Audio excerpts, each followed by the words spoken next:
right, all right. Good morning, everybody. Welcome to Sales Chatter, the logistics podcast where we try to help 10,000 reps hit a million GP.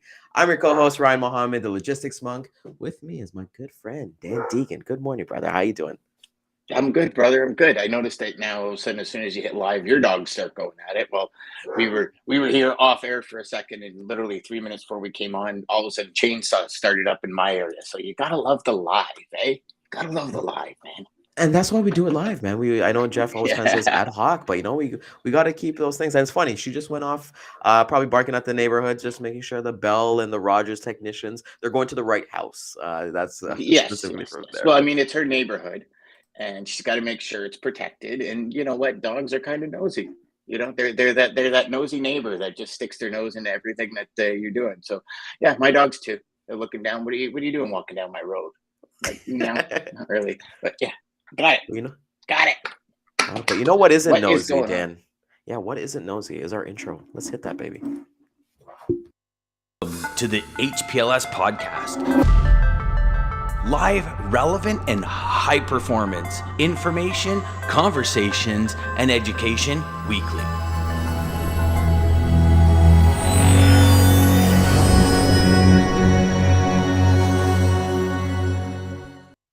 There we go. So, Dan, you're back yesterday. We were back with the mad scientist, Dean. How do you feel getting back into the groove of it, adding this into like your daily routine again?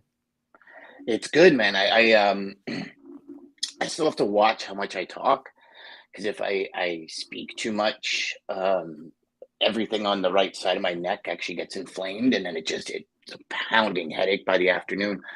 But it's good, man. It's good. It's I mean, my voice still isn't anywhere near where that intro is, but because I every time I hear that intro, I'm like, oh man, I can't wait to speak like that The again. good But old days, when you reminisce on, hey, I remember.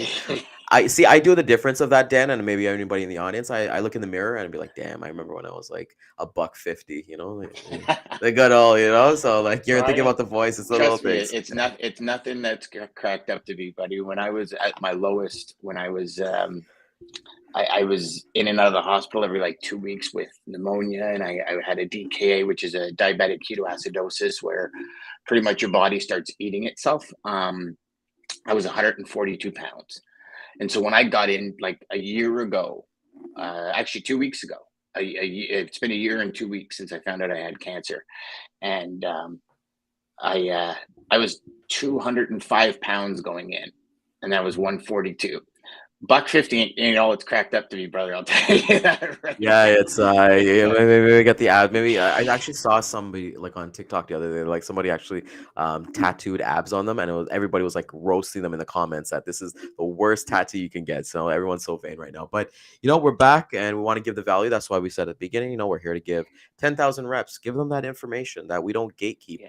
to help them try to hit a million GP. So I know we will kind of freestyle. We didn't have a topic in mind, but I kind of want to bring something up to you that I think is extremely Go for it. important and a life lesson. Mhm. And I think you and I are going to bring some pretty cool topics for everybody here.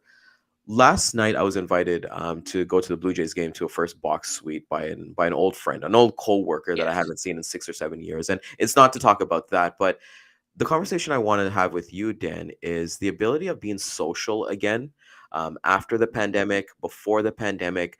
I feel like we've lost that having conversations, especially with strangers. And I know I know myself, I work from home. A lot of sales agents work from home. They're talking to people on the phone, they're doing email, but nothing replaces breaking bread or having a conversation with somebody.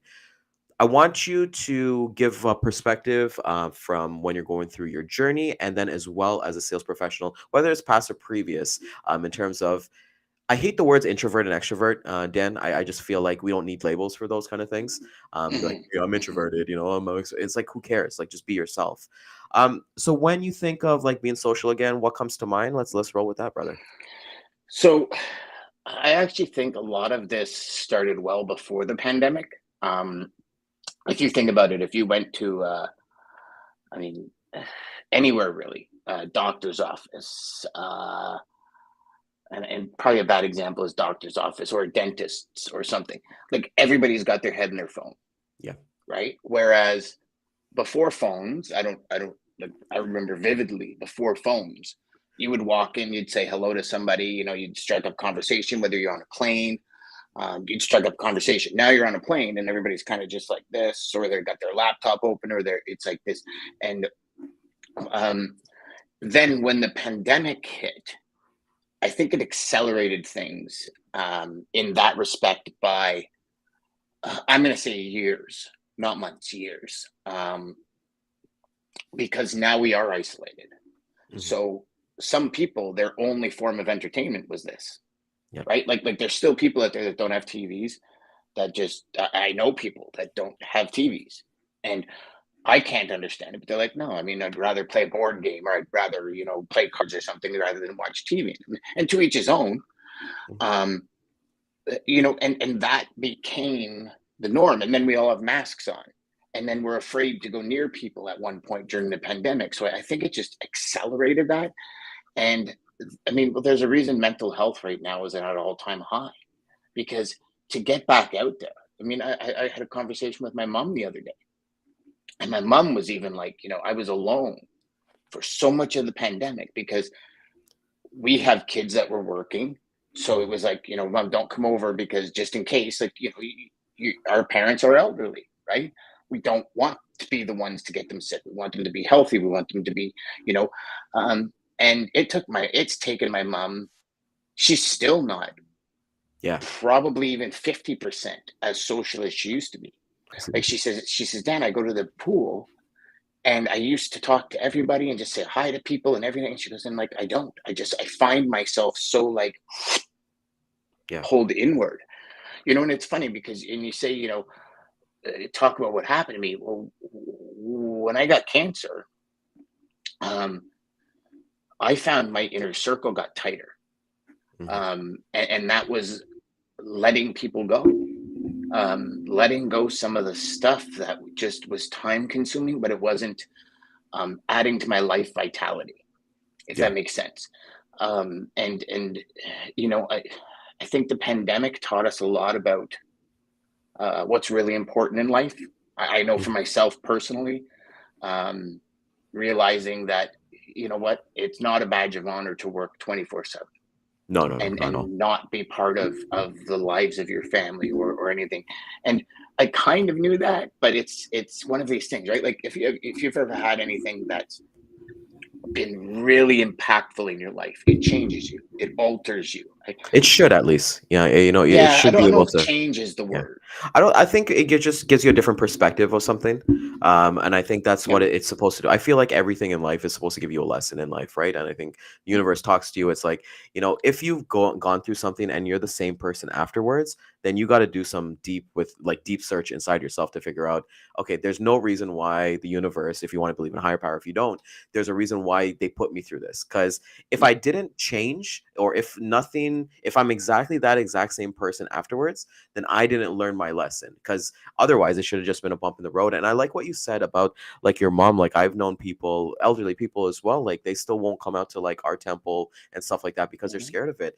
And I think Yeah. social too, Dan, I've made it a habit. I want to say the last couple months since I've joined my local Toastmasters club, to talk to a lot of strangers, and Yep. get to kind of know them. And I've actually been a lot more social, I find, which I really appreciate. Like I'm going for coffee with people that I don't know, and listening to their stories. And I know we see Kat in the audience here. From like a logistics point of view, Dan, how is important is it, like, even if it's not even meeting with a prospect or your colleague or a shipping manager, so somebody who technically you want something from. I hate when people say that, oh, I don't want anything from a shipping manager, I just want a relationship. Well, you kind of do want something in exchange for it. You're making Oh deposits to take yeah. a withdrawal, but like, talking like to the Yeah. dock worker or like to the truck driver, where is that kind of lost, a little bit in what we're seeing now? So I believe wholeheartedly, when in business, when we're talking to anyone, there's a desire for something in exchange for something, right? You're talking to the truck driver. Perfect example. Well, I don't want anything from the truck driver. Yeah, you do. You want him to show up and deliver on time. Like, you want him to be polite when he's at your customers. Like, you want something from him. This goes back to the old saying, operations isn't sales. Operations are the best salespeople on the planet, 100%. because they're selling the customer, they're selling the dispatcher, they're selling the driver, like they're selling all day long.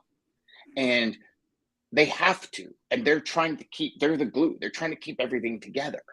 And no matter who you're speaking to, now obviously there's a time where the desire is coming from. But if you're making a sales call, cold call, absolutely you want something. You want to get into their wallet. Like call a spade a spade. Let's not beat around the bush.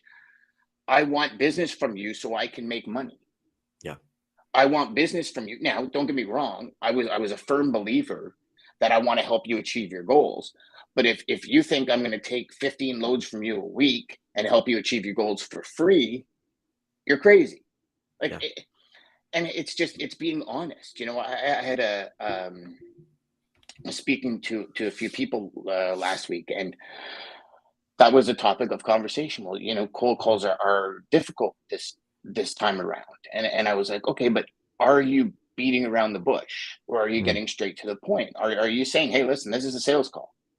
Yeah. When you're sending an email out, are you saying, hey, this is a sales email?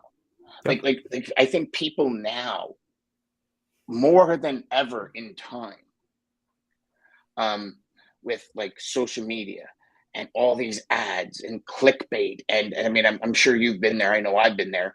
You bought a program, it said it was going to do this, this, and this, and you get into the program and it's like, this is crap. Like it didn't Yeah. do anything like Yeah. that. So, you look at marketing pages. I know when I first started studying copywriting and really trying to get into this copywriting thing, I was looking at pages and I'm like, I've taken that course. That's bullshit. Yeah. Like that is not true. And I remember talking to a professional copywriter. He's like, I know, but if one person out of 1,000 gets those results, they claim it. And he says, that's copy. Like it, dislike it, that's what it is. And if you want to sell something, that's how you have to be. And I was like, and I've just had a really hard time with it. And maybe if I used it, I could have sold 10 times more than I've ever sold. But I don't know. To me, It didn't click with you. It it didn't. wasn't. It It didn't. doesn't click. There was no synergies there. And the one thing with that I've kind of learned through like watching Alex Hormoz's videos is that a lot of people read these books, like these self-help books, business books, any books. I love reading, so read anyways. But there's power, Dan, in actually doing and then reading. If you're building a business, if you're like a lot of people here are freight agents or they're sales reps, it's like, okay, well, don't read about cold calls, don't read about cold emails. Even this discussion that we're having here, go and do it and then read it after, and kind of go your technique. Because one thing that you just said that I actually do is for cold calls, my intro is, hey, this is Ryan, this is a cold call, do you have 10 seconds or do you want to roll the dice and see what kind of happens? It's the 8 Mile thing that I learned from you, right? So what do you Yep. personally think? Let's talk a little bit about what advice you gave to that amazing group of, I want to say they're young professionals, I would assume, that you Yep. spoke to last week. Yep. So it was be straightforward. I mean, number one, we've said it. God, I don't know how many times. Know who you want as a client. I Yeah. believe that. I have, and I'm not saying business like what they move, what type of freight they have, the volumes. I'm talking about the person, because Yes. you don't do business with a logo. You do business with people, and the people will make or break whether you love to wake up every morning and go to what some people call your job, your work. I wake up every morning and I go do what I love to do. And that will be the difference, is dealing with people that you love to work with. It's like if you've ever had that friend that you're like, oh, like I could take them in small bites or small pieces. And I think we've all had that, whether it be a relative or a friend, where it's like I could take them in really small chunks. And if we don't become very clear as to the individual we want to spend our time with, Yep. then we've all had it. We've all had those customers where the phone rings, and thank the Lord for caller ID. It's like, oh, do I really want to answer? Be like, okay, then give me business. I have to put numbers on the board or whatever that kind of BS we, That's we make up in our head is, right? Yeah, that's very short term, as you would kind of say too, right, It Dan? Like is. that It is is. it's very short term like It is. thinking, and I love that you're saying this because like this is exactly what you're saying. First and foremost, Dan, Dan's back. Let's just let everybody know in the comments. Dan is back. He's spitting that fire. So I'm happy to kind of see this. But the one thing that I love is like that I've learned from you is like, people are people. Like I sent an email this morning to one of my customers. He's my customer. He's like he works for $1 billion company. I was just asking him if he caught the Jays game last night, and we're just kind of shooting the shit through email about that comeback win, and he lives in Kansas City and things like that. And being able to like talk to people as people, that's where Yeah. we're kind of losing, and that's where the social part of it, because we look at scripts, and I'm not bashing any of this stuff, like at the end of the day, like you said about your copywriting, it's going to work for one person, and that one person is going to be successful. So are we going to think about the one person, or are we going to think about the 999 people who are like, ugh, I don't want to do this? It's interesting you say that because the rule of copywriting is you write to the one. And 990 of those 999 might also be the one, but you write to the one. And, you take this back to cold calling, right? Mhm. I love the fact that you say, hey, it's Ryan. This is a cold call.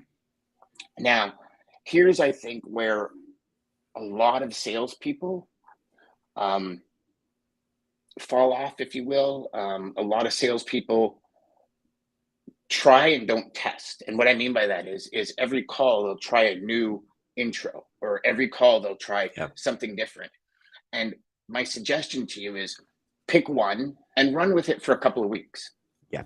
Yeah. And see what it's like, because there'll be one day, and you know it as well as I do, you make 30 cold calls in a day. One day you're going to get 30 voicemails, and the next day you might get 5, and then one day all of a sudden you're going to get like 15 or 20 actual people that answer the phone. And it's like, holy cow. And you're thinking like, man, I better go and buy a lottery ticket today, because like I'm going to find 4 4-leaf clovers on the way home, and I'm and all these things. It's everything does this. Everything, right? You send cold emails to connect with people. There's going to be a week where you're not going to get a single reply, and then one week you're going to get like 65 replies. And the question then becomes is, are you a salesperson or are you a human? And that's what I believe we really have to look at. And like you just said, I'm talking to them like we're humans. Now, you're talking to them because there's I hate to use the word ulterior motive, but there's a destination you want to get to with this guy.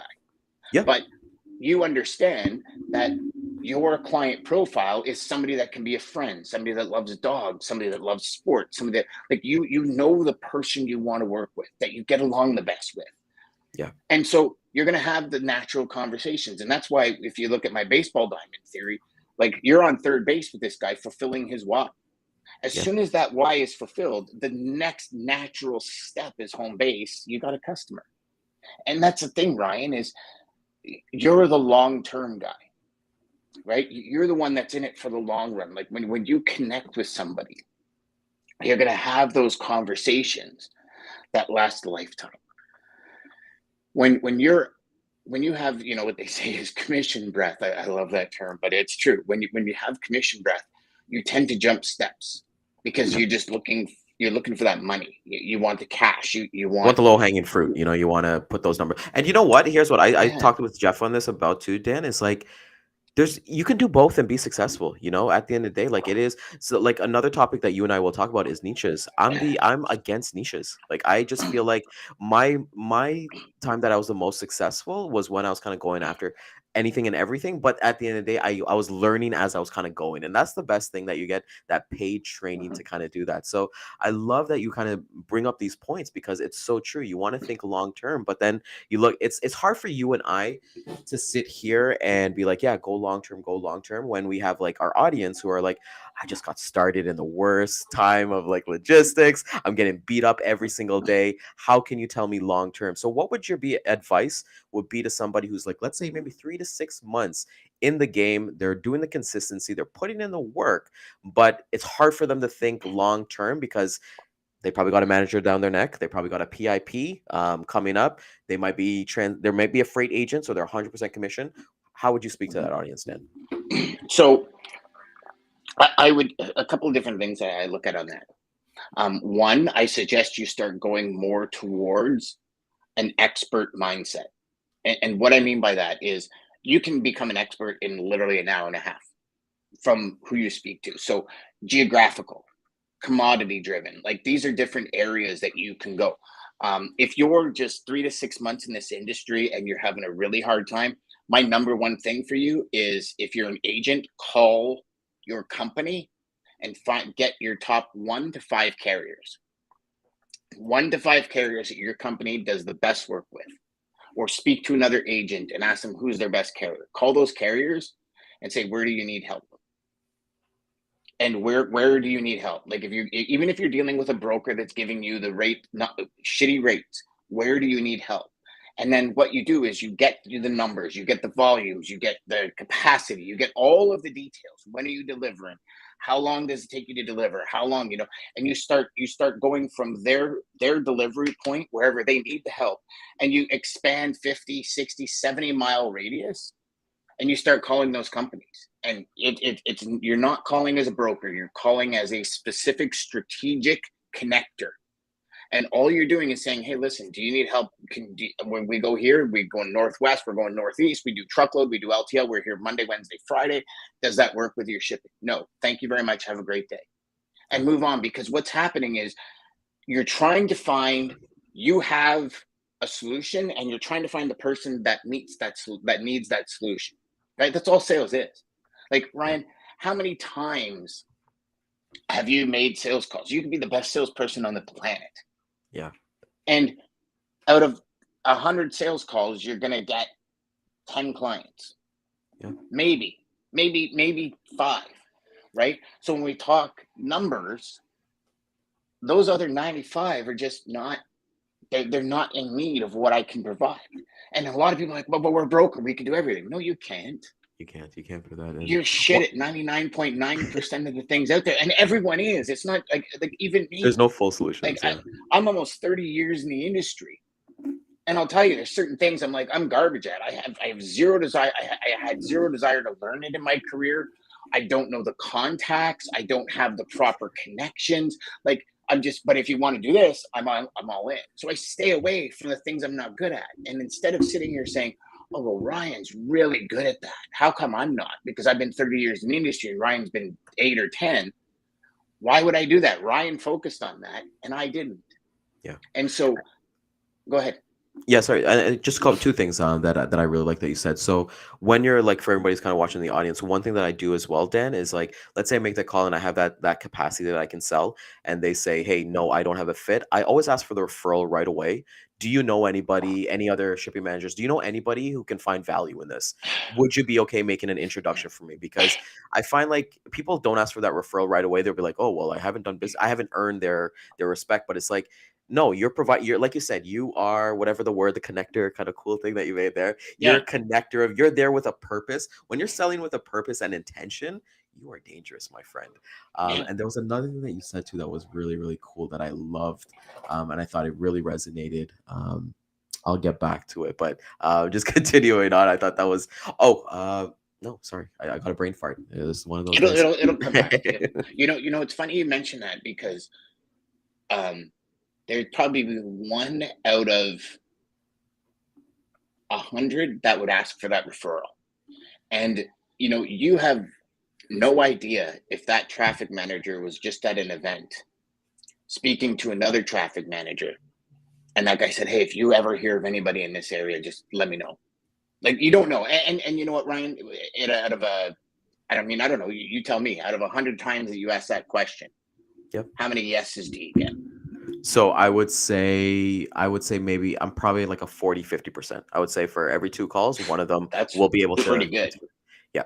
And well, I think it's like how you kind of go into it too, right? It's just that that kind of like mindset. I kind of want to bring up Kat as well, because like Kat's somebody that we kind of work with as well. Is that, like, these people are receiving 20 calls a day, even making it even harder. Then you have people going in cheap. Well, and that's the thing, right? I think I'd love to get your opinion. I'll give my opinion on that as well. It's just that control the controllables. So when I'm reading this, right, like, the shipping manager getting 20 calls a day, that's not in my control. Ryan Muhammad's control. Making it harder when you have people going in cheap, still not in my control. So it's like, for me, when those variables are out there, I think about how can I control it? How can I be the best version of myself and become a value? And it's okay to say no. Let me just close this window, brother. Sorry. That's we got the chainsaw. You got the chainsaw massacre going on in Aaron. But just elaborating on that point, I think for me, As weird as it Go sounds, ahead. Keep Kat going. and I continue. Anthony, everybody's kind of thinking you have a light to shine in this world, regardless of whatever it is, whether it be sales, logistics, your personal life, your professional life, whatever. You're doing a disservice to yourself and anybody else if you're not shining your light and sharing what you could do to help somebody, right? And you're not going to figure out how you can help somebody in that first call, that even getting set up or even moving a couple calls. It takes time to figure out what your light is and then kind of figure that out. But Dan, I'd love to get your thoughts on Kat's comments. So yes, like call a spade a spade. These people are receiving 20 plus, probably 20 more calls a day than they've ever received. They've been receiving 20 more calls a day for probably the last 2.5 years. Right? We've had tons of traffic managers on this show who tell you, like, my call volume, like, if I were to answer every single call that came in, I would never get any work done. Yeah. But here's the thing, Kat, that's ammo. And if I were you, I mean, I've done it a million times. Hey, Ryan, it's Dan. Listen, I hope I'm not the 20th call. And if I am, I hope the first 19 didn't piss you off. Here's the reality. I need 3 seconds of your time. I got one question for you. If it's a yes, we're golden. If it's a no, I'll gladly back away and never call you again. And use that.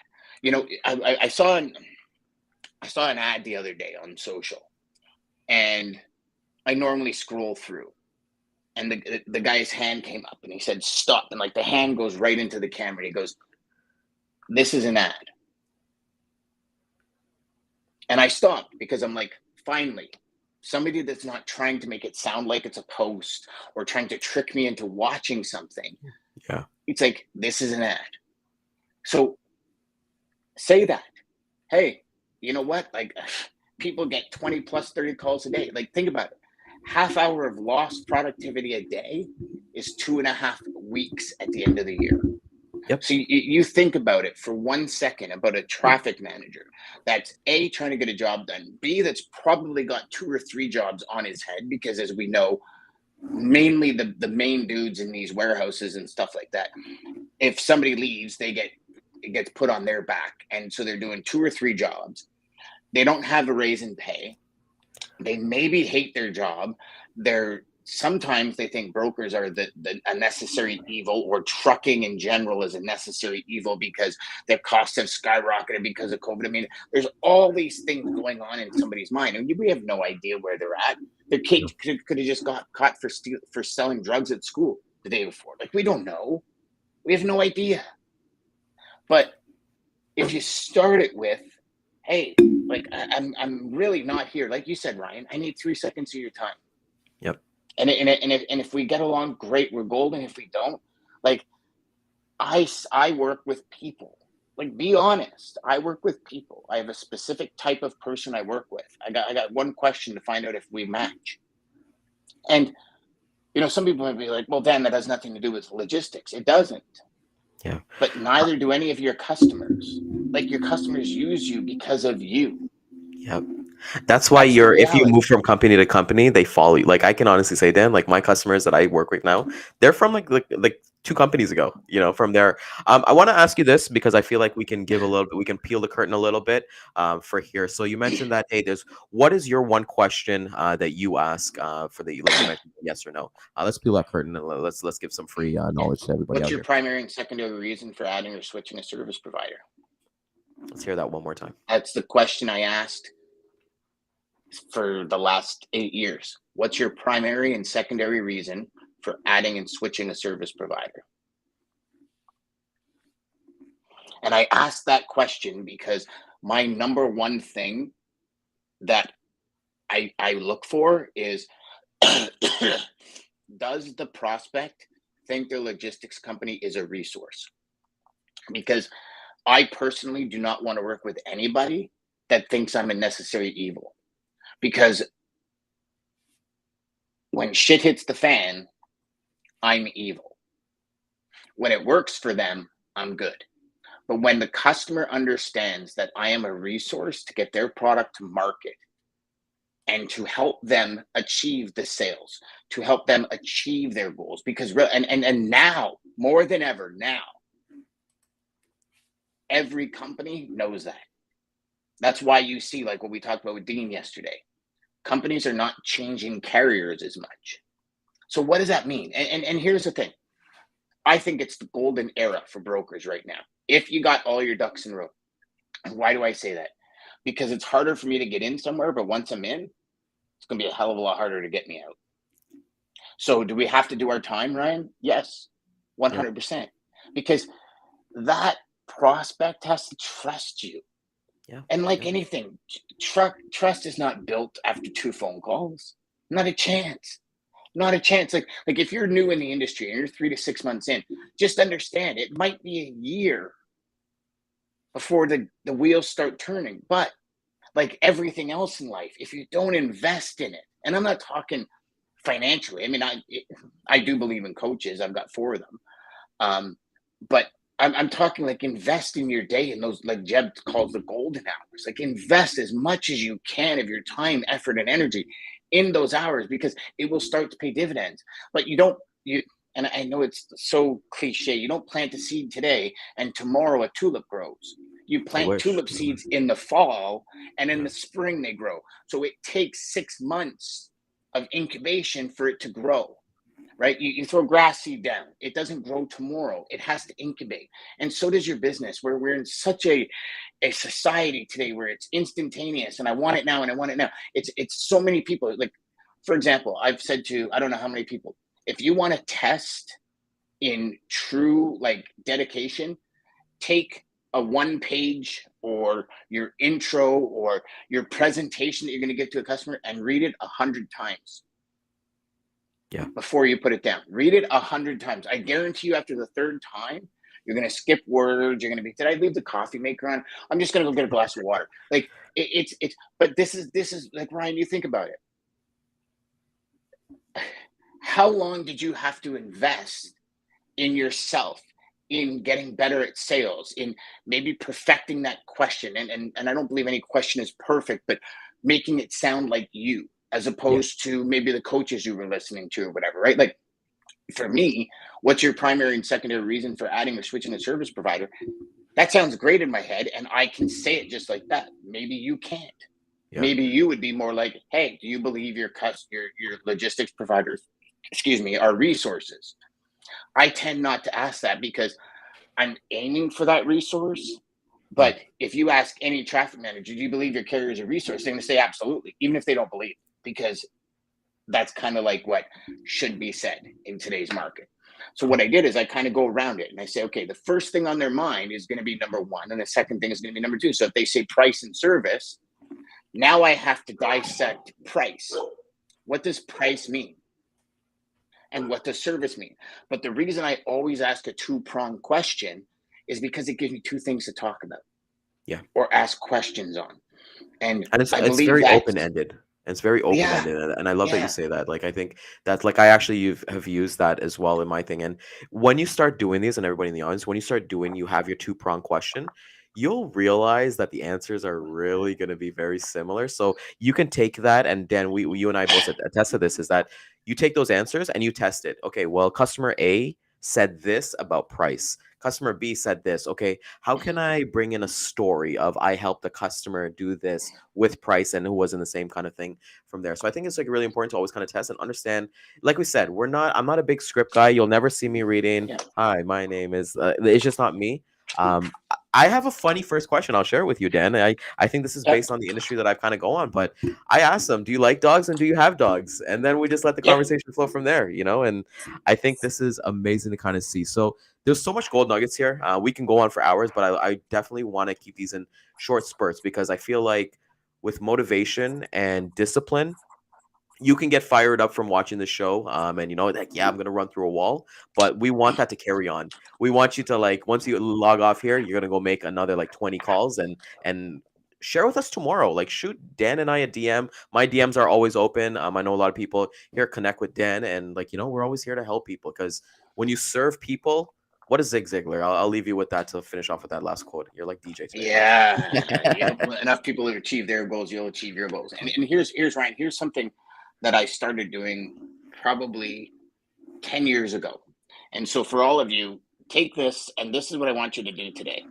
So this side here is what's the question you ask? Then what was their answer? what was your reply, and how can you make it better?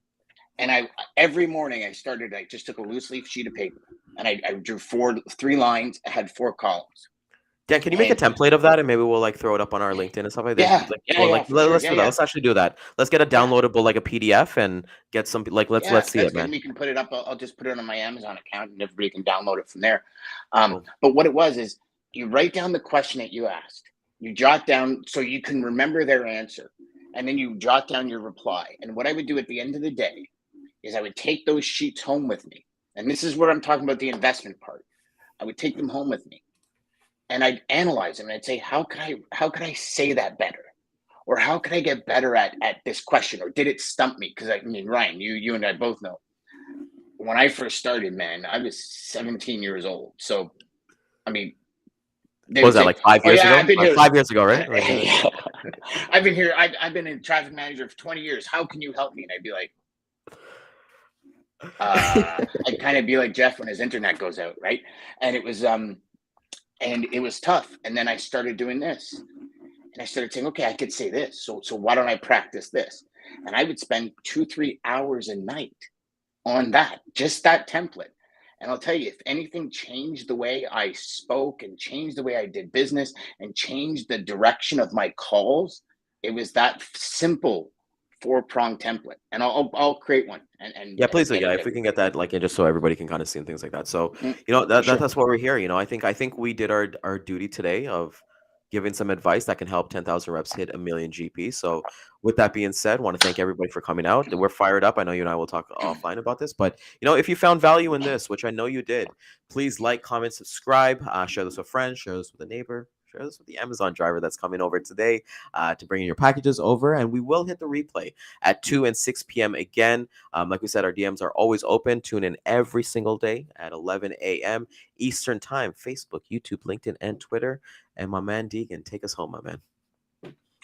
Brother, it was great to be here again.